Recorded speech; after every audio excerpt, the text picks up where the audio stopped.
ஓம் குருவடி சன்னம் திருவடி சன்னம். சுபயோகி மாதேஸ்வரன் பேசுகிறேன். நீங்கள் இன்னும் நம்ம சேனலை சப்ஸ்கிரைப் செய்யவில்லை என்றால் உடனே சப்ஸ்கிரைப் செய்யுங்கள். பக்கத்தில் உள்ள பெல் பட்டன் அழுத்தி வாருங்கள் வீடியோக்குள் போகலாம். ஓம் சனீஸ்வரவான் திருவடிகள் போற்றி. கருணையுடன் எங்களுக்கு நல்ல ஆசை வழங்கி இன்றும் என்றும் நாங்கள் பார்ப்ப நினைப்பவர்கள் நல்ல எண்ணத்துடன் எங்களை பார்ப்ப நினைப்பவர்கள் தொழில் வளம் பெற்று அதி வருமானம் பெற்று உடல் ஆரோக்கியம் பெற்று குடும்பம் ஒற்றுமையாக மகிழ்ச்சியாக அருள் புரிவாய். ஓம் சனீஸ்வரவான் திருவடிகள் போற்றி போற்றி. துளாராசி அன்பர்களே,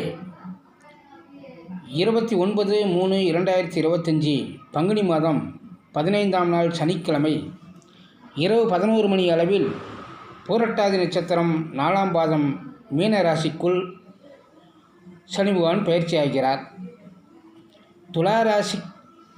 துளாராசிக்கு சனி பகவான் சுகாதிபதியும் பூர்வ புண்ணியாதிபதியும் ஆவார். இவர் 6ஆம் இடமான எதிரி சத்ரு ரோக அதாவது கடன் பகை நோய் ஸ்தானத்துக்கு வருகிறார். ஆகையால் கடன் பகை நோய்கள் விலகும்.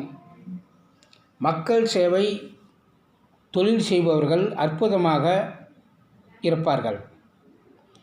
பொது தொண்டு செய்பவர்களுக்கு அற்புதமாக இருக்கும். புதிய தொழில் வியாபாரம் செய்ய வழிபிறக்கும். வாகனத்தில் பொருள் விற்பனை செய்பவர்களுக்கு அற்புதமாக இருக்கும். கல்வி பட்டய படிப்பில் அதிக மதிப்பெண் பெற்று பாஸ் ஆகி வெகுமதியும் பெறுவீர்கள். அரசு உத்தியோகத்தில் இருப்பவர்களுக்கு திடீர் பதவி உயர்வும் பணி இடமாற்றமும் ஏற்படும். அடகு வைத்த தங்க நகைகளை எல்லாம் மீட்டு விடுவீர்கள். மேலும் ஆடை ஆபரணங்களை வாங்கி குவிப்பீர்கள். இதுநாள் வரை தடைபட்டு வந்த திருமணம் இப்பொழுது திடீரென உறுதியாகி நடக்கும். உள்ளூரை காட்டிலும் வெளியூரில் தொழில் வியாபாரம் செய்பவர்களுக்கு அற்புதமாக இருக்கும். எதிர்பார்த்த லாபம் கிடைக்கும். புதிய வாடிக்கையாளர்கள் அறிமுகம் ஆவார்கள். நல்ல நட்புறவு ஏற்படும். பொதுமக்களிடம் நல்ல மதிப்பு மரியாதை பெறுவீர்கள். தொழிலில் வியாபாரத்தில் நல்ல பெயர் எடுப்பது வாடிக்கையாளரை அதிகரிக்க செய்யும். கல்வி படிப்பில் அதாவது நீதித்துறையில் சட்டப்படிப்பு படிப்பவர்கள் அதிக மதிப்பெண் பெற்று சட்ட வல்லுநர்கள் ஆவீர்கள். நீதிபதிகளாக பதவியேற்பீர்கள். ஒரு சிலருக்கு வக்கீல் சங்கத்துக்கு தலைவர் பதவி கௌரவ பதவி கிடைக்கும். தேர்தலில் அரசியலில் எந்த கட்சியாக இருந்தாலும் அந்த கட்சியில் புதிய பொறுப்பாளர்களாக பதவி கிடைக்கும். அரசியல்வாதிகள் அரசு அதிகாரிகள் உங்களுக்கு பல வழிகளில் சப்போர்ட்டாக இருப்பார்கள். பண உதவிகள் எங்கு கேட்டாலும் உடனுக்குடனே கிடைக்கும். தேர்தலில் வெற்றி வாய்ப்புகள் அதிகம். வாக்கு பெற்று செல்வாக்கு பெறுவீர்கள். தேசிய கொடி பறக்கும் வாகனத்தில் உங்கள் பயணம் இருக்கும். மருத்துவம் சார்ந்த மக்கள் சேவையில் இருப்பவர்களுக்கு அரசு உத்தியோகம் கிடைக்கும்.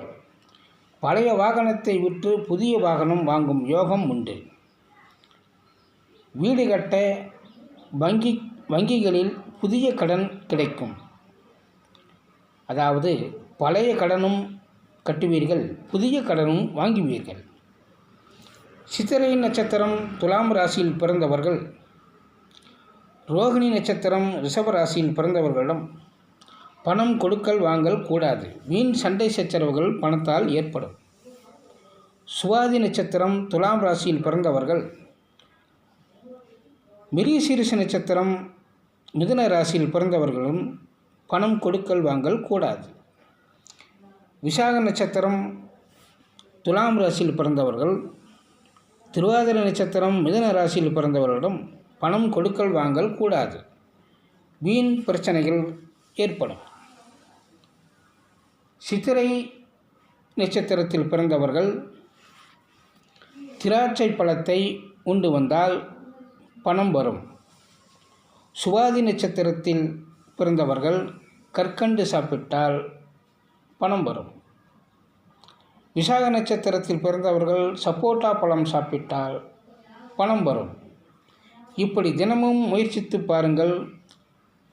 சித்திரை நட்சத்திரம், இந்த நட்சத்திரத்தில் பிறந்தவர்கள் நோயிலிருந்து விடுதலை பெற ஆப்பிள் பழத்தை தானமாக கொடுங்கள். சுவாதி நட்சத்திரத்தில் பிறந்தவர்கள் நோயிலிருந்து விடுதலை பெற முருங்கைக்காயை தானமாக கொடுங்கள். விசாக நட்சத்திரத்தில் பிறந்தவர்கள் நோயிலிருந்து விடுபட மாங்காய் சாதம் தானமாக கொடுங்கள். நோய்களில் இருந்து உடல் ஆரோக்கியம் பெறுவீர்கள். துலா ராசிக்காரர்கள் வில்வ மரம், மருத மரம், விலாமரம், இந்த 3 மரங்களுக்கு தண்ணீர் ஊற்றி வளருங்கள். சித்திரை நட்சத்திரத்தில் பிறந்தவர்கள் விநாயகர், ஆஞ்சநேயரை போன்ற மனித தலை இல்லாத தெய்வங்களை தீபம் ஏற்றி வழிபட்டு வந்தால் நினைத்த காரியங்கள் அனைத்தும் நடக்கும். கணவன் மனைவிக்குள் ஒற்றுமை ஏற்படும். சுவாதி நட்சத்திரத்தில் பிறந்தவர்கள் நரசிம்மருக்கு தீபம் ஏற்றி வழிபட்டு வந்தால், அதேபோல குரங்குக்கு பழம் வாங்கி உணவாக கொடுத்தால் தெய்வ அருள் கிட்டும். குடும்ப ஒற்றுமை ஏற்படும்.